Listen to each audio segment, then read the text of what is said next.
कधी निवडणुकीला बघून या सगळ्या बैठका होत नाही. तुम्हाला तर माहिती आहे, बैठका वेळोवेळी MMRDAच्या असतील, MSRDC, त्याचबरोबर महानगरपालिका या होत असतात. आज 27 गावातला विषय तुम्हाला एक सांगितला मी की कर्मचाऱ्यांचा होता. कर्मचाऱ्यांना एक मोठा दिलासा जो आहे तो मिळालेला आहे. त्याचबरोबर 27 गावांमधील सावळाराम महाराज सावळाराम महाराजांचं स्मारक याच्यासाठी आपण कचोरे टेकडीवरती हे स्मारक करतो आहे. त्याचं आरक्षण बदलाचं काम अगोदरच केलेलं आहे. लँड ॲक्विजिशनचं काम चालू आहे. 10 कोटी रुपये देखील आलेले आहेत. आयुक्त महोदयांना सांगितले लवकरात लवकर ते काम चालू करा.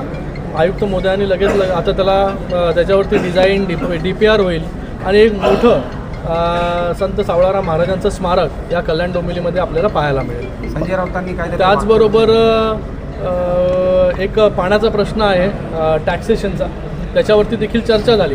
पुन्हा त्याच्यावरती बैठक जी आहे ही 4-5 दिवसानंतर गेले अनेक वर्ष किती टॅक्स लोक भरत आहेत आणि आत्ता टॅक्स लोकांना किती येतो आहे याच्यावरती देखील सविस्तर चर्चा या पुढच्या आठवड्यात होईल आणि त्याच्यावरती निर्णय जो आहे हा दिला जाईल. जेव्हा शिंदेसाहेब मुख्यमंत्री होते तेव्हा निर्णय घेतला होता की टॅक्सेशन जे आहे पाण्यावरचं 27 गावांचं पूर्णपणे माफ, आणि ते माफ देखील केलेलं आहे.